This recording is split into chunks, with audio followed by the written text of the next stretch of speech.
Olá, boa noite. Seja bem-vindo ao Jornal da Record. O governo assina acordo para a produção de 100 milhões de vacinas contra a Covid-19. Companhia aérea Latam anuncia que vai demitir 2.700 funcionários. Augusto Aras discute com procuradores durante live do Conselho Superior do Ministério Público. Agora, no Jornal da Record.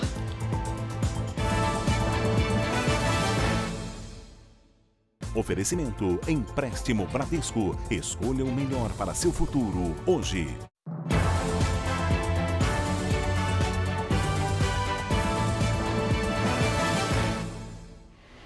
O Procurador-Geral da República, Augusto Aras, bateu boca com procuradores durante uma live nesta sexta-feira. Vamos começar então com Alessandro Saturno, direto de Brasília. Boa noite, Alessandro.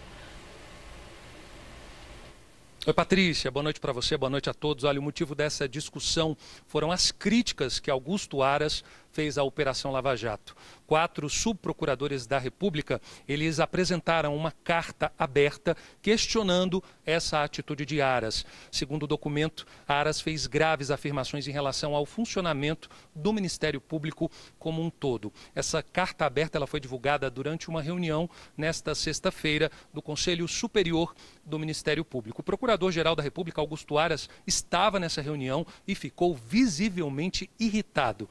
Vamos ver o que aconteceu. Vossa Excelência, com o peso da autoridade do cargo que exerce e invocando o pretexto de corrigir rumos ante supostos desvios das forças-tarefas, fez graves afirmações em relação ao funcionamento do em debate de orçamento. Esta sanção é de orçamento. Rejeito seus conselhos e espero que os órgãos oficiais respondam a Vossa Excelência e aos seus liderados. No mais, fatos e provas estão entregues à Corregedoria Geral do Ministério Público Federal e ao Conselho Nacional do Ministério Público. Está encerrada a sessão. Bom, a companhia aérea Latam, a mais antiga em operação no Brasil, vai cortar cerca de 40% do quadro de funcionários. Vamos até o Rio de Janeiro com Pedro Paulo Filho, que tem os detalhes. Olá, Pedro. Oi, Patrícia, boa noite para você, boa noite a todos. Olha, a empresa vai desligar 2.000 comissários e 700 pilotos. Em um comunicado divulgado agora à noite, a Latam informou que vai abrir um processo para pedidos de demissão voluntária. O cadastro dos interessados deve ser feito até a próxima terça-feira, dia 4 de agosto, e só depois terão início as demissões. A justificativa é a crise no setor aéreo provocado pela pandemia. Em maio, a Latam Internacional entrou com um pedido de recuperação judicial nos Estados Unidos, mas a filial do Brasil tinha ficado de fora. Antes de decidir pelos cortes, a companhia chegou a fazer uma proposta de redução permanente dos salários, o que foi rejeitado pelos funcionários. Patrícia. Obrigada, Pedro, pelas suas informações. E segundo dados do Ministério da Saúde, o Brasil tem hoje 2.662.485 casos de Covid-19. São 92.475 mortes registradas, sendo que 1.212 ocorreram nas últimas 24 horas. Ainda de acordo com o boletim do Ministério da Saúde, 1.844.051 pacientes estão curados da Covid-19 e 725.959 seguem em acompanhamento. Belo Horizonte criou um novo protocolo para a retomada das atividades. Vamos até lá com a Virgínia Nalon. Boa noite. Como é que vai funcionar, Virgínia? Oi, Patrícia. Boa noite para você. A mudança está condicionada ao número médio de transmissão por infectado e também da ocupação das UTIs e de leitos clínicos. A taxa de ocupação das UTIs é considerada crítica, está na fase vermelha. A condição das enfermarias e de transmissão estão na fase verde. No protocolo da Prefeitura, Belo Horizonte está na fase inicial, em que apenas os serviços essenciais podem funcionar. Na fase seguinte, chamada de fase 1, estão setores como comércio varejista, salões de beleza, shopping centers e drive-in. Os bares e restaurantes estão na fase 2. E na terceira etapa entram os clubes, as academias de ginástica e as clínicas de estética. Patrícia. Obrigada, Virgínia. E a partir deste sábado, um dos balneários mais famosos do litoral da Bahia vai retomar as atividades. O Felipe Costa conta pra gente onde é. Boa noite, Felipe. Oi, Patrícia, boa noite para você, boa noite para quem assiste ao Jornal da Record. Restaurantes, parques temáticos e atrativos turísticos de Mata de São João voltam a ficar abertos ao público. É lá que fica a Praia do Forte, uma das praias mais procuradas do litoral baiano. E é lá também que está sediado o maior centro de visitação do projeto Tamar, que vai voltar a receber o público, mas com restrição de apenas 70 pessoas por hora, de quarta a domingo. Já aqui em Salvador, o Mercado Modelo, um dos principais pontos turísticos da capital, reabriu na quinta com protocolos de segurança. A capacidade máxima permitida no local é de 290 clientes. E bares e restaurantes só podem funcionar com sistema delivery ou com retirada no balcão. Patrícia. Obrigada, Felipe, pelas informações. E o Parque Nacional Marinho de Fernando de Noronha será reaberto neste sábado. A Jaqueline Bandeira tem os detalhes. Boa noite, o acesso está liberado para todo mundo? Boa noite, Patrícia. Neste momento, apenas moradores e pesquisadores podem entrar nas áreas de conservação da fauna e da flora. A visita de turistas ao arquipélago ainda não é permitida. A reabertura do parque foi autorizada pelo Ministério do Meio Ambiente em portaria publicada no Diário da União desta sexta-feira. Por conta do novo coronavírus, o parque estava fechado desde o dia 17 de março. Até agora já foram confirmados 88 casos em Fernando de Noronha. O acesso à ilha é permitido apenas para moradores, servidores e funcionários. Patrícia. Obrigada, Jaqueline. E cidades do litoral paulista vão reforçar a fiscalização nas praias para evitar aglomeração neste fim de semana. E quem tem mais informações é a repórter Fernanda Burger. Boa noite.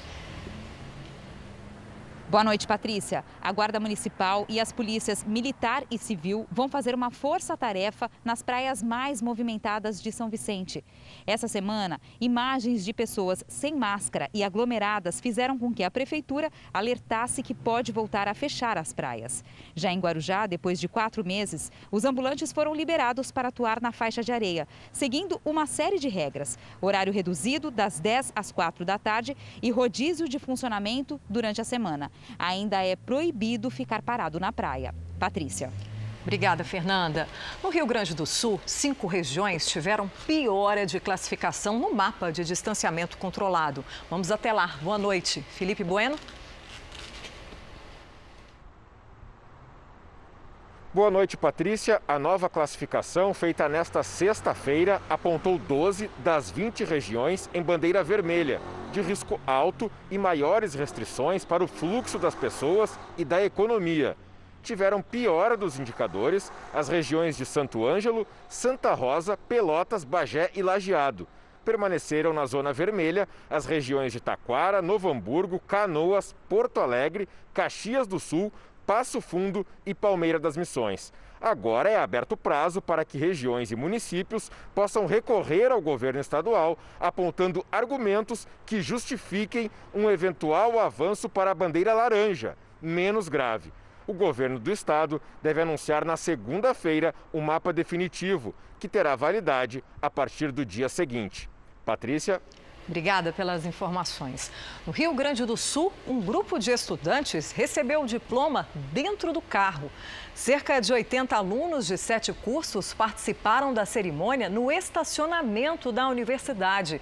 O evento contou com um rigoroso protocolo de segurança sanitária com higienização, uso de máscaras e medição da temperatura. Parte dos formandos já pode trabalhar nas ações contra a Covid-19. A volta às aulas, na data prevista pelo governo de São Paulo, pode estar comprometida. Giovana Rizardo, boa noite para você. Qual é o motivo? Oi, Patrícia, boa noite para você e para todo mundo. Olha, ficou estabelecido que para a retomada das aulas presenciais, todas as regiões do estado de São Paulo precisam ficar 28 dias na fase amarela, que é a terceira das 5 fases do Plano São Paulo. A expectativa de reabertura das escolas é para o dia 8 de setembro, mas o Vale do Ribeira retrocedeu de fase e foi para a fase mais restritiva, o que pode prejudicar esse cronograma, atrapalhar mesmo, atrasar o cronograma. As regiões regiões de Ribeirão Preto, de Franca e de Piracicaba, elas também precisam melhorar os indicadores na semana que vem para revisão desse cronograma da data de retorno das aulas. Eu conversei com um especialista em educação sobre os prejuízos que a pandemia causou para o setor de educação. E ele disse o seguinte, que 80%, a estimativa, aliás, é que 80% das escolas infantis fechem de vez se a volta às aulas não acontecer até setembro.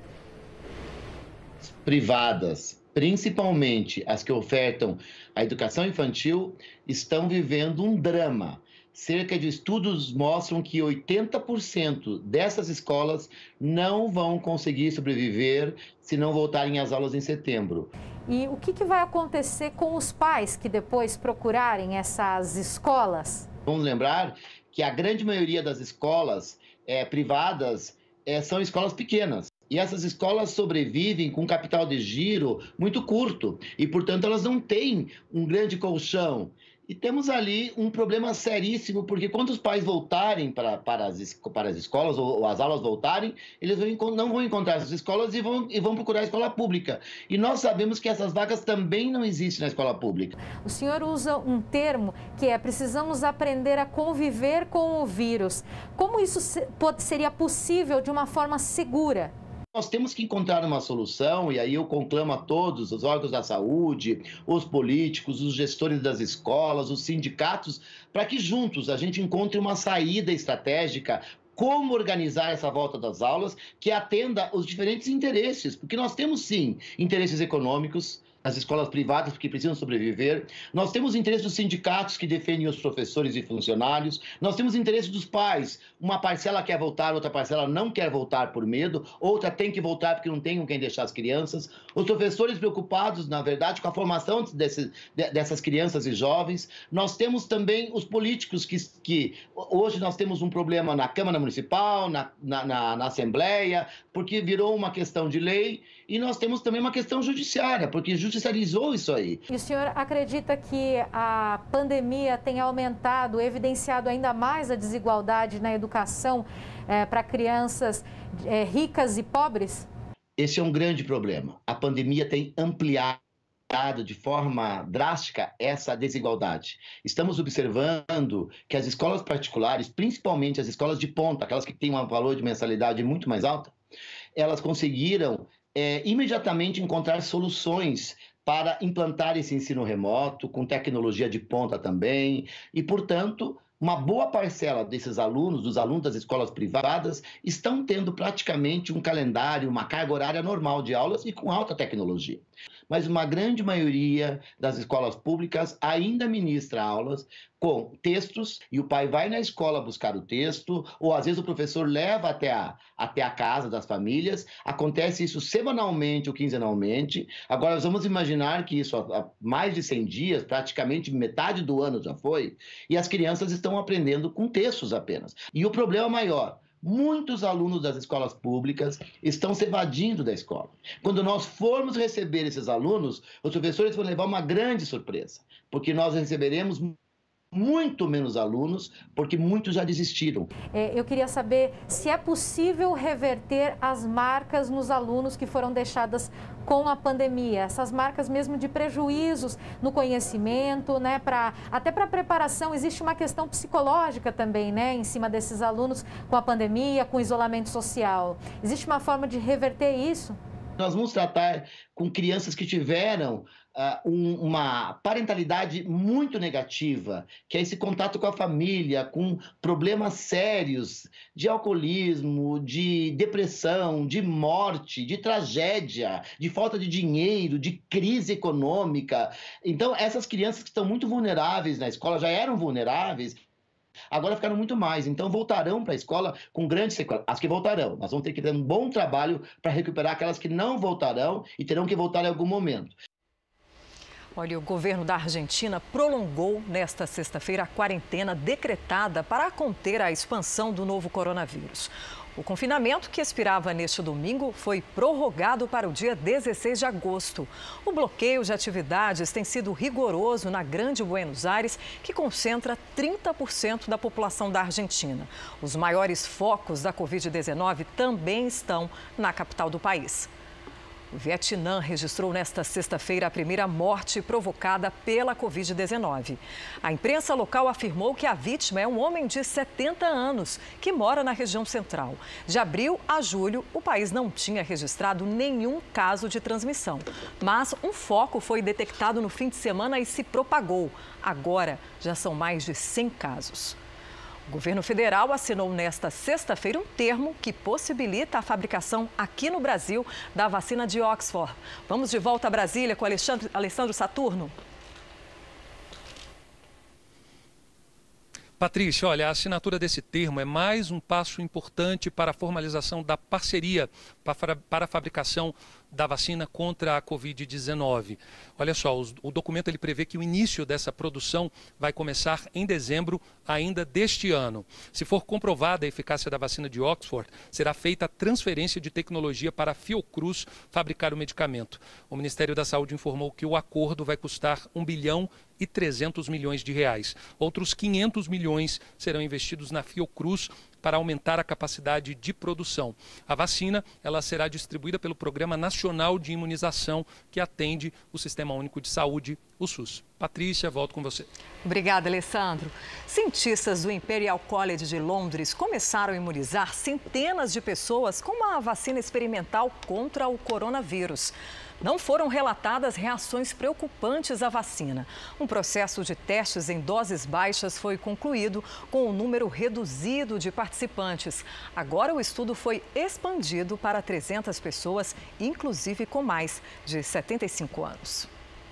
A Live JR desta sexta-feira reuniu líderes religiosos para debater sobre a decisão de prefeituras em manter templos e igrejas fechados, mesmo desrespeitando o decreto federal que considerou as atividades religiosas um serviço essencial. O bispo Cristiano Guimarães, o teólogo Rodrigo Silva e o bispo Eduardo Bravo conversaram com o apresentador Eduardo Ribeiro. É isso que nós não conseguimos entender de alguns prefeitos e governadores, porque uns começaram a ver a situação de uma forma, outros de outra, e alguns mal assessorados, outros prefeitos, penso, aproveitaram a pandemia para manifestar o seu preconceito religioso, e houve municípios que a igreja foi terrivelmente combatida. Acho que combatia mais a igreja do que o coronavírus. Isso mudou de segunda-feira para cá? De alguma maneira, isso mudou um pouco de segunda-feira para cá? O senhor tem novos números? Eu percebi que muitos municípios reagiram às reportagens. Por exemplo, antes do início das reportagens, nós éramos cerca de 500 municípios que proibiam completamente o funcionamento das igrejas. E nós já tivemos, nessa semana, uma queda aí de cerca de 100 municípios que flexibilizaram o funcionamento. Interessante. Então, acredito que há um resultado dessas reportagens, um resultado desse esclarecimento, né? Porque não é apenas má intenção, há também desinformação. Então, a Record prestou um serviço também de informar a importância da fé, a importância das igrejas. Eu acredito que alguns municípios, alguns prefeitos entenderam isso e flexibilizaram. Eu penso assim que muito disso, como o bispo Eduardo Bravo disse no começo, é fruto da falta de conhecimento e muitas vezes o medo também, a preocupação excessiva, né? Então, as pessoas, elas não sabendo como agir, preferem agir pelo excesso.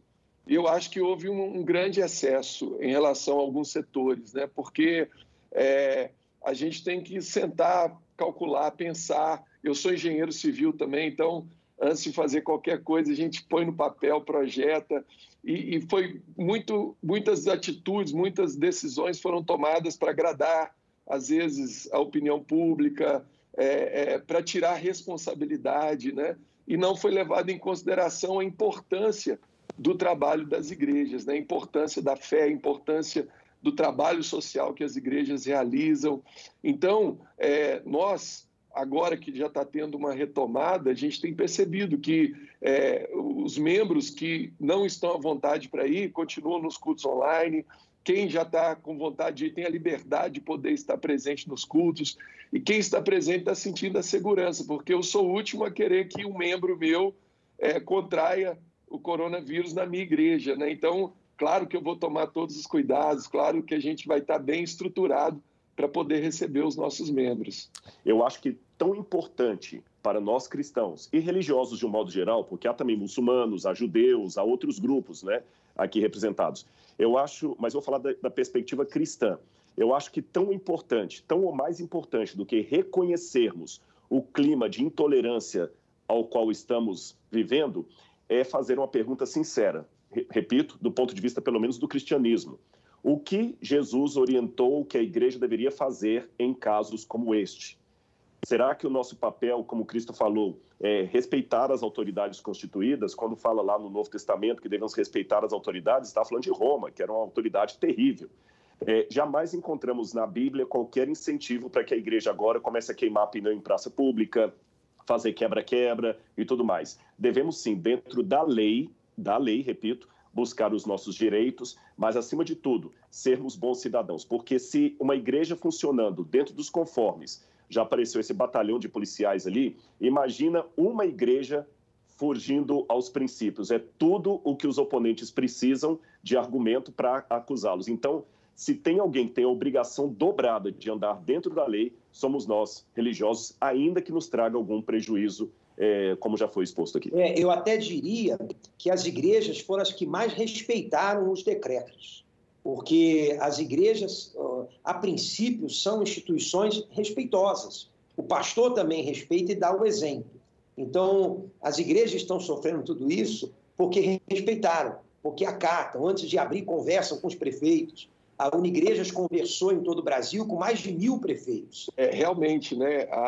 A igreja, ela é o hospital da alma e do espírito, né? Então, se a gente pensar que o ser humano ele é corpo, alma e espírito, e a gente sabe que muitas doenças do corpo também são de origem da alma e do espírito, né?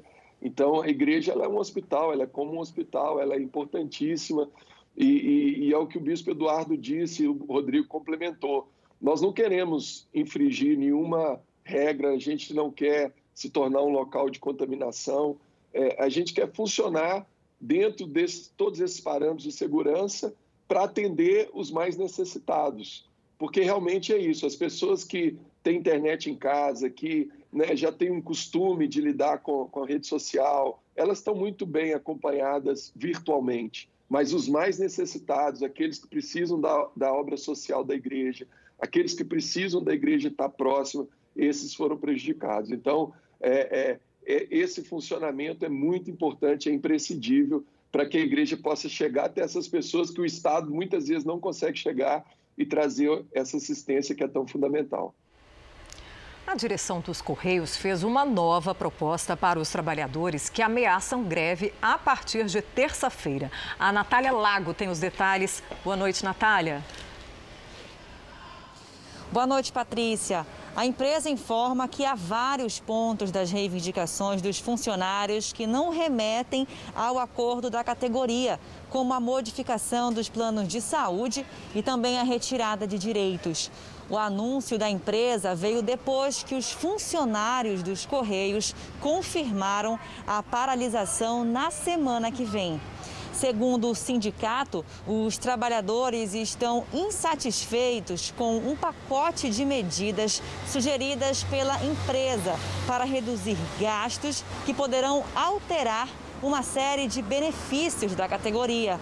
Os funcionários alegam que a empresa teve alta de entregas durante a pandemia e que existe recursos para manter os benefícios. Patrícia. Obrigada, Natália. Vamos aos números do mercado financeiro. O dólar fechou julho cotado a R$ 5,21 após alta de 1,15%. No mês, a moeda americana acumulou queda de 4,09%. Já o índice da Bolsa de Valores de São Paulo caiu 2% nesta sexta-feira, fechando acima dos 102 mil pontos. Mas em junho, o Ibovespa ganhou mais de 8%. O presidente da Agência Brasileira de Desenvolvimento Industrial, que é ligada ao Ministério da Economia, foi o convidado do JR Entrevista desta sexta-feira. Igor Calvet falou sobre a necessidade de atualização das empresas para a economia digital. Todos nós sabemos que a economia vem passando por uma grande transformação.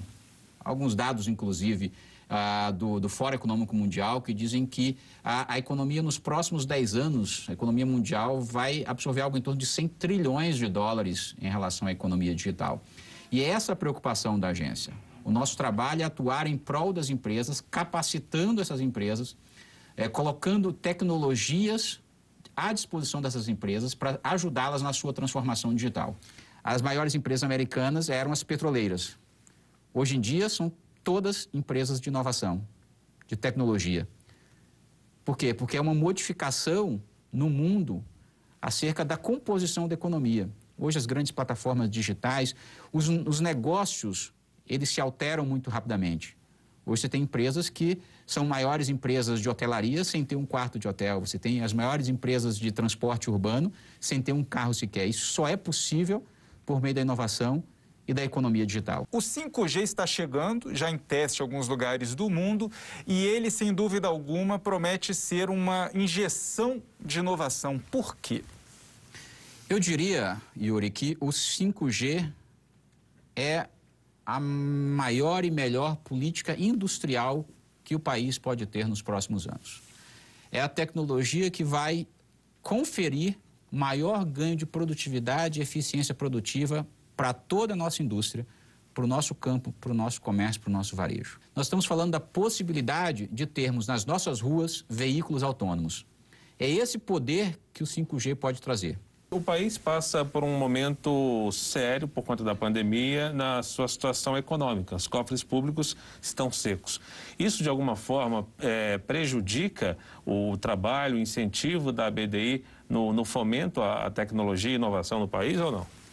Sem dúvida nenhuma, o problema do financiamento à inovação no país é um problema. Tá? Hoje, um dos grandes financiadores da inovação no país é o Fundo Nacional de Desenvolvimento Científico e Tecnológico, o FNDCT, muitas vezes contingenciado ao longo dos últimos anos, isso não é neste governo especificamente. Nós temos que ter um cuidado muito grande com a questão fiscal no país, né? Essa é uma agenda, inclusive, da BDI, a BDI é vinculada, né, ou relacionada ali ao Ministério da Economia.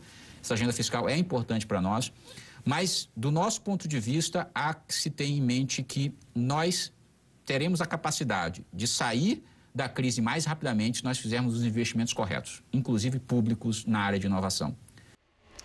A União foi condenada a pagar R$50 mil ao Fundo de Defesa dos Direitos Difusos por causa de declarações do ex-ministro da Educação, Abraham Weintraub. A ação é por dano moral coletivo, depois que ele falou sobre a existência de extensivas plantações de maconha em universidades federais.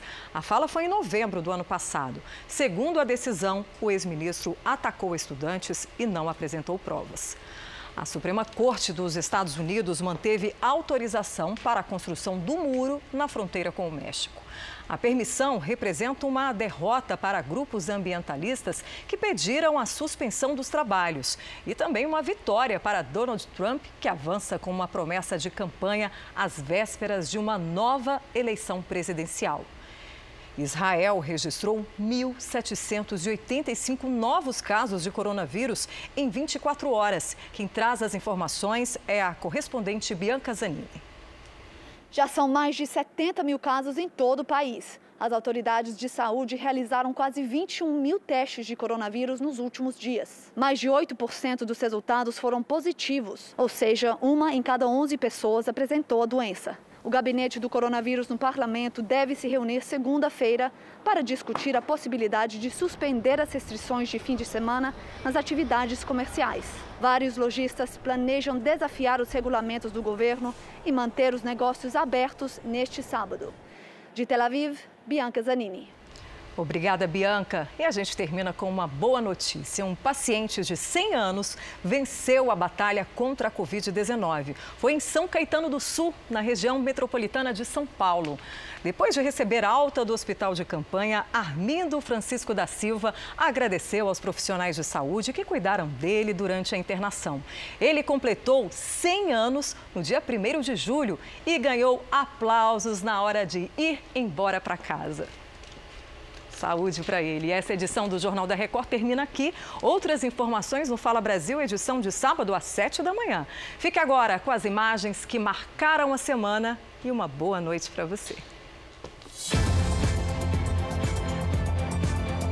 100 milhões de unidades chegarão para nós. Não é daquele outro país não, tá ok, pessoal?